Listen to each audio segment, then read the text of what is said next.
নবী, আপনি স্মরণ করেন সেই সময়ের কথা, সাইয়্যিদিনা মূসা যখন বলেছিল, ও আমার সাথী, ও আমার খাদেম, আমরা ততক্ষণ পর্যন্ত ছুটতেই থাকব যতক্ষণ পর্যন্ত মাজমাল বাহরাইন, যতক্ষণ পর্যন্ত দুই সমুদ্রের মোহনা না পাবো।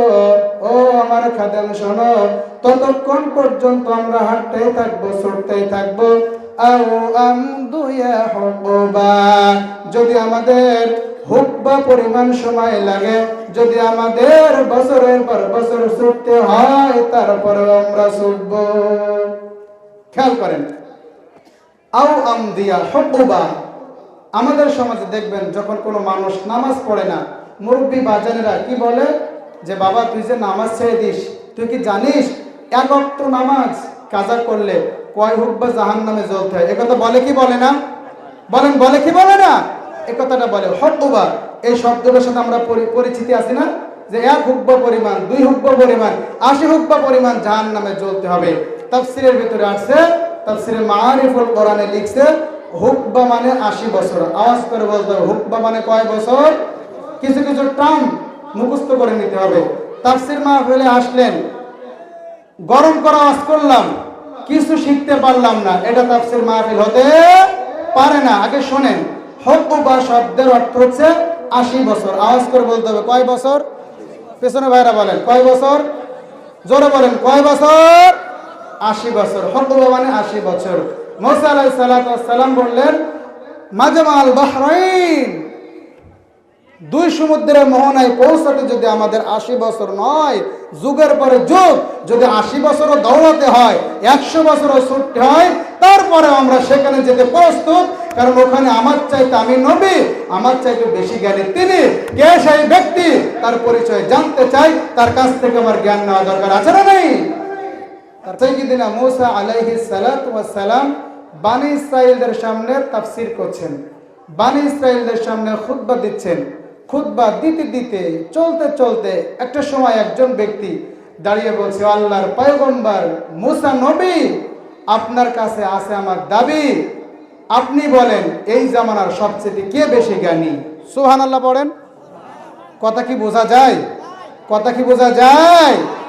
ও নবী, আপনি তো নবী, বলেন আপনি, আপনার কাছে আমার দাবি, এই জামানায় সবচেয়ে কে বেশি জ্ঞানী? সাইয়্যিদিনা মূসা আলাইহিস সালাতু ওয়াস সালাম বলছেন, আমি আল্লাহর পয়গম্বর, এই জামানায় আমি ছাড়া আর কে বেশি জ্ঞানী? অতএব আমি বেশি জ্ঞানী। এই কথা যে সাইয়্যিদিনা মূসা বললেন, সাথে সাথে আল্লাহ পাক এটা পছন্দ করলেন না, এটা আল্লাহ ভালোবাসলেন না। সাথে সাথে আল্লাহ ওহী করলেন, ও নবী, আপনি যেটা কথা বললেন যে এই জামানায় কে বেশি জ্ঞানী, এই যে আপনি বললেন আমি সবচাইতে বেশি জ্ঞানী, না না না, আপনি বেশি জ্ঞানী না, আপনি নবী, এটা ঠিক আছে, কিন্তু আপনার চাইতে বেশি জ্ঞানী আর একজন ব্যক্তি আছে। তখন সাইয়্যিদিনা মূসা বলছে, এটা কোনো কথা আল্লাহ? আমি নবী আর আমার চাইতে সে বেশি জ্ঞানী, কে তিনি? তার পরিচয় জানতে চাই, আমি তার অ্যাড্রেসটা শুনতে চাই। আল্লাহ, এই জামানার নবী আমি আর আমার চাইতে সে বেশি জ্ঞানী, কে তিনি? প্রিয় ভাইরা আমার, মূসা নবী কিন্তু ভুল বলে নাই। ভুল বলেছেন? কারণ যে নবীকে যে জামানায় পাঠায়, ওই জামানায় সবচেয়ে বেশি জ্ঞান দিয়ে, ইলম দিয়ে আল্লাহ তাআলা সেই নবীকে প্রেরণ করে, ঠিক কিনা? প্রিয় ভাইরা আমার, তারপরেও মূসা নবীকে এটা যখন বললো, আল্লাহ পছন্দ করলো না।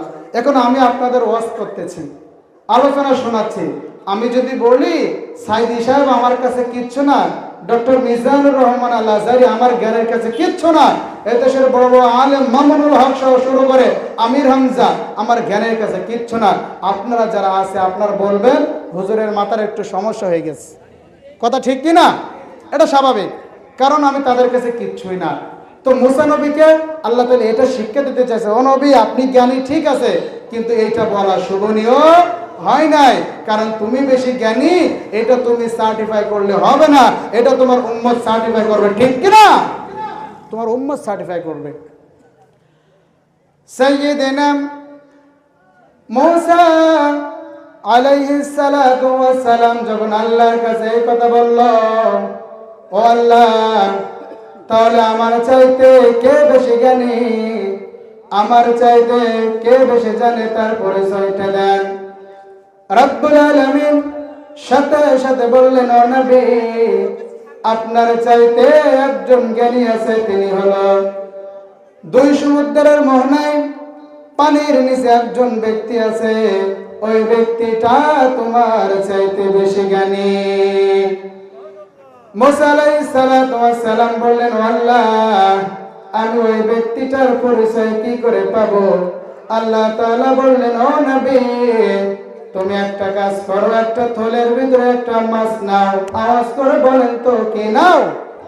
মাছ নাও। মাছটা যেখান থেকে একটা ভাজা মাছ নিবা, ভাজা মাছটা যেখান থেকে তাজা হয়ে সমুদ্রের ভিতরে চলে যাবে, ও নবী, আমার সেই বান্দার পরিচয় ওখানে আছে, আমার সেই বান্দা ওইখানে আছে, ওই ব্যক্তিটা তোমার চাইতে বেশি জ্ঞানী।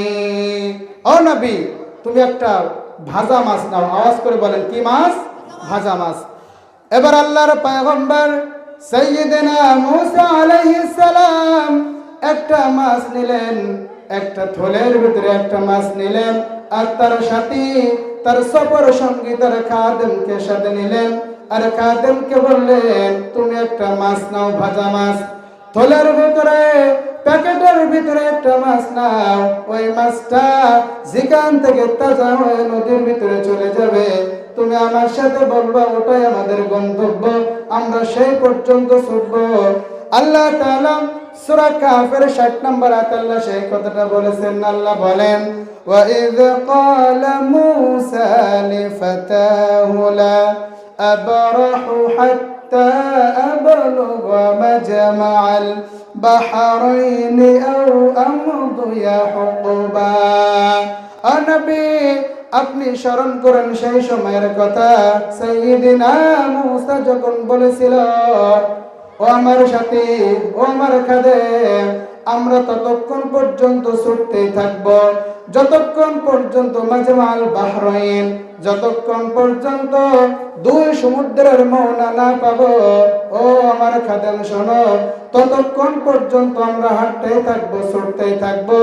আও আমদুয়া হুকবা, যদি আমাদের হুকবা পরিমাণ সময় লাগে, যদি আমাদের বছরের পর বছর ছুটতে হয়, তারপরে আমরা ছুটব। খেয়াল করেন, আও আমদিয়া হুকবা। আমাদের সমাজে দেখবেন, যখন কোনো মানুষ নামাজ পড়ে না, মুরব্বী বাজানেরা কি বলে, যে বাবা, তুই যে নামাজ ছেড়ে দিস, তুই কি জানিস এক ওয়াক্ত নামাজ কাজা করলে কয় হুকবা জাহান্নামে জ্বলতে হয়? একথা বলে কি বলে না? বলেন, বলে কি বলে না? এই কথাটা বলে। হুকবা, এই শব্দটার সাথে আমরা পরিচিতি আছি না, যে এক হুকবা পরিমাণ, দুই হুকবা পরিমাণ, 80 হুকবা পরিমাণ জাহান্নামে জ্বলতে হবে। তাফসীরের ভিতরে আসছে, তাফসীরে মাআরিফুল কোরআনে লিখছে, হুকবা মানে 80 বছর। আওয়াজ করে বলতে হবে, হুকবা মানে কয় বছর? কিছু কিছু টার্ম মুখস্থ করে নিতে হবে। তাফসীর মাহফিলে আসলেন, গরম করা আওয়াজ করলাম, কিছু শিখতে পারলাম না, এটা তাফসীর মাহফিল হতে পারে না। আগে শোনেন, হুকবা শব্দের অর্থ হচ্ছে 80 বছর। আওয়াজ করে বলতে হবে, কয় বছর? পেছনে ভাইরা বলেন, কয় বছর? জোরে বলেন, কয় বছর? 80 বছর। হুকবা মানে 80 বছর। মূসা আলাইহিস সালাম বললেন, মাজমাল বাহরাইন, দুই সমুদ্রের মোহনায় পৌঁছাতে যদি আমাদের 80 বছর নয়, যুগের পরে যুগ, যদি 80 বছরও দৌড়াতে হয়, 100 বছরও ছুটতে হয়, তারপরে আমরা সেখানে যেতে প্রস্তুত। কারণ ওখানে আমার চাইতে, আমি নবী, আমার চাইতে বেশি জ্ঞানী তিনি। কে সেই ব্যক্তি? তার পরিচয় জানতে চাই, তার কাছ থেকে আমার জ্ঞান নেওয়া দরকার আছে না নেই? তার কাছ থেকে জ্ঞান নিতে হবে, যেতে হবে সেখানে, তাই যত সময় লাগুক। প্রিয় ভাইরা আমার, সাইয়্যিদিনা মূসা আলাইহিস সালাতু ওয়াস সালাম তার খাদেমকে নিয়ে চলা শুরু করলেন। থলের ভিতরে একটা ভাজা মাছ নিলেন। কি মাছ নিলেন ভাইরা? ঘুম আসছে? কথা বলে না। ঘুম আসে? তাহলে এই পালি সাউন্ড দিলে হবে না, আরো জোরে বলতে হবে, ঘুম আসছে? থলের ভিতরে একটা ভাজা মাছ নিলেন। কি মাছ নিলেন? রান্না করা মাছ, ভাজা মাছ নিলেন। ও মরি ভূত হয়ে আছে, বাংলা ভাষা যেটা বলে, ও মরি ভূত হয়ে আছে। খাদেম নিল প্যাকেটের ভিতরে। দুইজন যাচ্ছে, মূসা আলাইহিস সালাতু ওয়াস সালাম আর তার খাদেম। খাদেমের নাম ইউশা ইবনে নুন। আওয়াজ করে বলেন, কি নাম বললাম? ইউশা ইবনে নুন। দুইজন ব্যক্তি চলছেন। আল্লাহ তাআলা সেই ঘটনা এভাবে উল্লেখ করলেন, তারা যখন চলা শুরু করলাম, فلما بلغا مجمع بينهما نسيا حوتهما فاتخذ سبيله في البحر سربا। তারা যখন চলতে চলতে মাছটা যখন সমুদ্রের ভিতরে, ভাজা মাছ তাজা হয়ে সমুদ্রের ভিতরে চলে গেল, তারা খাদেম এটা দেখে নাই, খাদেম মাছের কথা ভুলে গিয়েছে। চলতে চলতে তাদের একটু কষ্ট হয়েছে, একটা জায়গায় বিশ্রাম নিয়েছে। ওই বিশ্রাম যেখানে নিচ্ছিল একটা ঝর্ণা ছিল, ঝর্ণাটার নাম হলো আইনুল হায়া।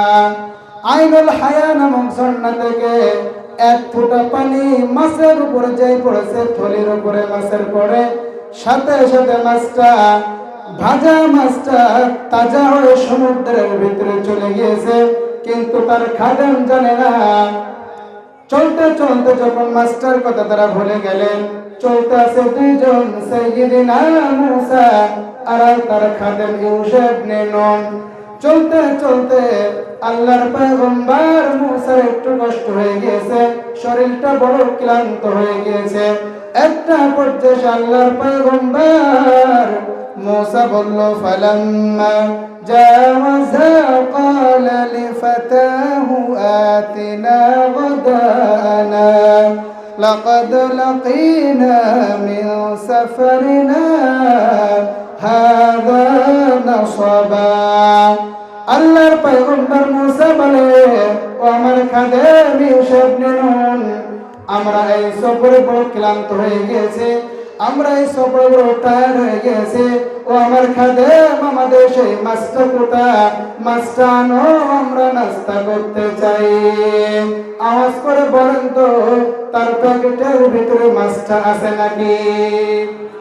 কথা কি বুঝতেছেন তো নাকি? আমি আলোচনার পয়েন্টে নিয়ে যাচ্ছি। মাছটা কি আছে?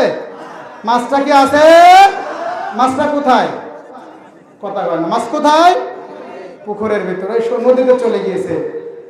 হাদা নাসাবা, ইসমে ইশারা প্রয়োগ, হাদা নাসাবা, আমাদের সে নাস্তাটা কোথায়, সে মাছটা কোথায় যেটা দিয়ে আমরা নাস্তা করতে চাই? মাছ তো সমুদ্রে চলে গিয়েছে। প্রিয় ভাইরা আমার, মাছ যখন সমুদ্রের ভিতরে চলে গিয়েছে, সাথে সাথে তার খাদেমের মনে পড়েছে, ওয়াও করে টাস করে ঠেলে উঠেছে যে হায় রে আল্লাহ। প্রিয় ভাইরা আমার, আমি উস্তাদ, আমি শিক্ষক, আমি যদি আমার ছাত্রকে একটা কাজ করতে বলি যে বাবা তুমি এটা করে দাও, ওর যদি মনে না থাকে, পরবর্তীতে আমি যদি বলি তুমি এই কাজটা কি করেছো, তখন ওই কথাটা মনে পড়ার সাথে সাথে দেখবেন ও চমকি ওঠে, ঠিক কি না? ও অবাক হয়েছে, আল্লাহ উস্তাদ এবার আমার মারবে, উস্তাদ তো কাজ করতে বলেছিল কিন্তু আমার তো মনে নাই, এখন আমি কি জবাব দেব? এরকম অবস্থা হয় কি হয় না? তো খাদেম চিন্তা করছে, আল্লাহ মুসা আলাইহিস সালাম সেই মাছ, সে তো চলে গিয়েছে, আমি তো ভুলে গিয়েছি, তার সাথে তো বলি নাই, কি হবে? তার খাদেম ইউসা ইবনে নুন বলেন, قال أرأيت إذا أوينا إلى الصخرة فإني نسيت الحوت وما أنسانيه إلا الشيطان أن أذكره واتخذ سبيله في البحر عجبا। قرن الله أكبر। তার খাদেম ইউসা ইবনে নুন বলে, ও আল্লাহর পয়গম্বর, আপনার কি মনে নাই আমরা প্রথম যখন বিশ্রাম নিয়েছিলাম ওই জায়গা থেকে আমাদের মাছটা সমুদ্রের ভিতরে চলে গিয়েছে? এই কথাটা আপনার সাথে আমি বলতে ভুলে গিয়েছি, আপনার সাথে আমি বলতে ভুলে গিয়েছি। ও আল্লাহর নবী, আর আমাকে এই কাজটা শয়তান ভুলিয়ে দিয়েছে। বলেন তো, মানুষের মেমোরি কার্ড থেকে ভুলিয়ে দেন কে? শয়তান মানুষের ভিতর থেকে ভুলিয়ে দেয়। দেখবেন হঠাৎ করে কথা বলতে বলতে আপনি একজনের সাথে কথা বলছেন, কনভারসেশন করছেন, বলতে বলতে হঠাৎ করে একটা কথা মনে নেই, আমরা ওয়াও করে ঠেলে উঠে বলি, আরে ভাই সে মনে নেই। এটা হয় কি হয় না? ভাই সে মনে নাই, কি বলতে গেল সে মনে নাই। এই যে আমাদেরকে ভুলিয়ে দেয় শয়তান, সেই দিন সাইয়্যিদিনা মুসার খাদেমকে শয়তান ভুলিয়ে দিয়েছিল যে ও নবী, সে মাছের কথা আমি ভুলে গিয়েছি, আমাদের মাছ তো সমুদ্রে চলে গিয়েছে। মুসা নবী হঠাৎ করে টাস্টি খেয়ে উঠেছে, কি বলো এটা তুমি? এত পথ, লম্বা পথ ছুটলাম যার জন্য লাইগা, যেখানে আসার জন্য, তুমি এখন বলতেছো সেই মাছ অনেক আগেই চলে গেছে। আরে বেটা, যেখান থেকে মাছটা হারিয়ে গিয়েছে ওটাই তো আমাদের গন্তব্য, ওটাই তো আমাদের ডেস্টিনেশন, আমরা তো ওখানে যাব, তুমি এখন এটা কেন বলো? পেঁয়াজ আছে না নাই? কি কষ্ট? আচ্ছা বলেন দিন, হাঁটা বেশি কষ্ট না সাইকেল চালানো বেশি কষ্ট? হাঁটা বেশি কষ্ট। এই পথ কষ্ট করে আইসি পাই হেঁটি, সেই আবার বলছে মাছের কনে প্রথম বইলাম তা ঠিক নেই, সেখানে মাছ হারাই গেছে, এটা কোনো কথা? সাইয়েদিনা মুসা বলে ক্বালা যালিকা মা কুন্না নাবগি ফারতাদ্দা আলা আসারিহিমা কসাসা। ও নবী, আমি আপনাকে ঘটনা শোনাচ্ছি, অনেক শিক্ষা আছে। সাইয়েদিনা মুসা বলে, ও আমার খাদেম, তুমি যেখান থেকে মাছটা হারিয়েছো ওটাই আমাদের গন্তব্য, আমরা ওখানেই যাব, চলো আমরা ব্যাকে যাই। আবার সেই পথ ধরে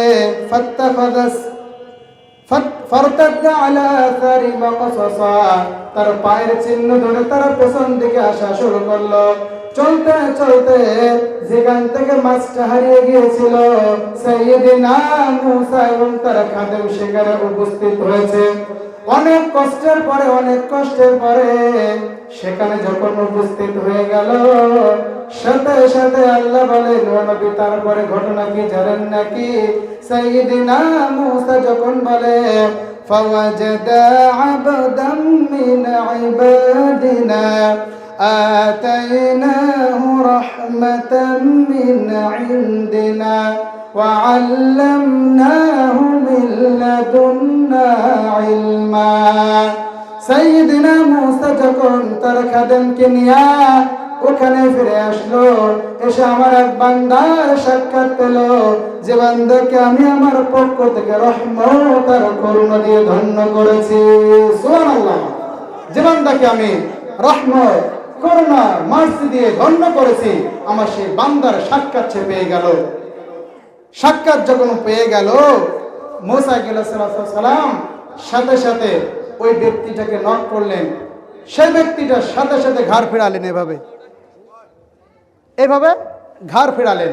প্রিয় ভাইরা আমার, ওই ব্যক্তি যিনি তাফসীরের ভিতরে এসেছে, আল্লাহর একজন মনীষী, তিনি নাম তার খিজির আলাইহিস সালাতু ওয়াস সালাম। খিজির আলাইহিস সালাতু ওয়াস সালাম নাম শুনেছেন না? শুনেছেন? সবাই শুনেছেন? খিজির আলাইহিস সালাতু ওয়াস সালাম, খিজির আলাইহিস সালাতু ওয়াস সালাম তাকিয়ে বলছে, কে তুমি? What is your man? তুমি কে? তোমার পরিচয় কি? সাইয়েদিনা মুসা বলে, আল্লাহর বান্দা, আল্লাহর অনুগ্রহ প্রাপ্ত বান্দা, আমি এই জামানার নবী, আমার নাম মুসা। আমি শুনেছি আল্লাহ নাকি আপনার অনেক জ্ঞান দিয়েছেন, অনেক ইলম দান করেছেন, অনেক অলৌকিক ক্ষমতা আল্লাহ আপনার দিয়েছে, আপনি নাকি আমার চাইতে বেশি জ্ঞানী। আমি আপনার কাছ থেকে ইলম অর্জন করতে চাই, আপনার কাছ থেকে আমি জ্ঞান নিতে চাই। সাথে সাথে খিজির আলাইহিস সালাতু ওয়াস সালাম বললেন, وكيف تصبر على ما لم تحط به خبرا। সাথে সাথে খিজির আলাইহিস সালাতু ওয়াস সালাম বললেন, ক্বালা ইন্নাকা লা তাসতাতি'আ মা'ইয়া সাবরা। ও নবী, আপনি যে আমার সাথে থেকে ইলম নিতে চান, জ্ঞান নিতে চান, যে জ্ঞানটা আল্লাহ আমারে দিয়েছে, বলেন তো জ্ঞান দান করেন কে? ইলম দান করেন কে? এটা কার রহমত? এটা কার অনুগ্রহ? আল্লাহর। ও নবী, আপনি যে জ্ঞানটা নিতে চান, আমি যে অনুগ্রহ পেয়েছি, এটা যে তুমি নিতে চাও, লান তাসতাতি'আ মা'ইয়া সাবরা, এটা তুমি পারবে না, তুমি আমার সাথে সবর করতে পারবে না, ধৈর্য ধারণ করতে পারবে না। কেন পারবে না? ওয়া কাইফা তাসবিরু আলা মা লাম তুহিত বিহি খুবরা, কারণ যে বিষয়ে তোমার জ্ঞান নাই সে বিষয়ে তুমি ধৈর্য ধারণ করতে পারবে না। কারণ আমি এমন এমন কাজ করব, এমন এমন কাজ আমি করে ফেলাবো, এমাজিং অলৌকিক আপনি দেখবেন, কিন্তু আপনার ব্রেনটা ধরবে না, আপনি ধৈর্যহারা হয়ে যাবেন, তখন আমি গরম হয়ে যাব, আপনি পারবেন না আমার সাথে থেকে এলে অর্জন করতে। সাইয়্যিদিনা মুসা আলাইহিস সালাতু ওয়াস সালাম বলে, ক্বালা সাতাজিদুনি ইনশাআল্লাহু সাবিরান ওয়ালা আ'সি লাকা আমরা। আল্লাহর বান্দা, না না না, আল্লাহ যদি চায় ইনশাআল্লাহ, আল্লাহ যদি চায় আমি আপনার সাথে থাকতে পারবো, আর আপনি আমারে ধৈর্যশীল পাবেন। কি পাবেন? ধৈর্যশীল পাবেন। আওয়াজ করে বলেন, কি পাবেন? ধৈর্যশীল পাবেন। তিনি বললেন ইনশাআল্লাহ আপনি আমাকে ধৈর্যশীল রূপে পাবেন। মুসা আলাইহিস সালাতু ওয়াস সালাম শিক্ষা দিয়েছেন, কোনো কথা বলার পূর্বে, ভবিষ্যতে কোনো কাজ করতে গেলে তার পূর্বে বলতে হয় ইনশাআল্লাহ। কারণ ইনশাআল্লাহ বলা ছাড়া কোনো কাজ আলটিমেট সাকসেস হয় না। প্রিয় ভাইরা আমার, ইনশাআল্লাহ না বললে কোনো কাজ যে সফল হয় না। দু একটা এক্সাম্পলকে আমি তুলে ধরবো, কথাই কয় না, আওয়াজ করে বলেন ধরবো। প্রিয় ভাইরা আমার, চলেন আর একটু সামনে যাই। খুবই চমৎকার একটা ঘটনা, ভালো লাগবে ইনশাআল্লাহ। সুলাইমান আলাইহিস সালাতু ওয়াস সালামের নাম শুনেছেন না? কোন পাড়ায় বাড়ি? না যে ভালি বললেন, মানে এত কাছে মনে হচ্ছে ওই পাড়ায় বাড়ি। ফিলিস্তিন। কোথায়? ফিলিস্তিন।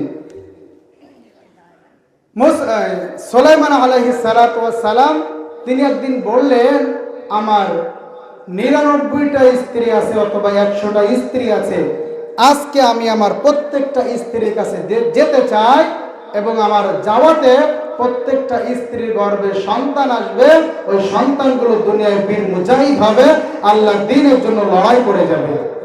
কিন্তু তিনি ইনশাআল্লাহ বলে নাই। তার পাশে থাকা মানুষটা বলছে, আপনি ইনশাআল্লাহ বলেন নাই কেন? ইনশাআল্লাহ বলেন। তিনি গুরুত্ব না দিয়ে চলে গেলেন। তিনি 99 জন স্ত্রীর কাছে গেলেন, কিন্তু একজন স্ত্রী বাচ্চা কনসেপ্ট করেছে।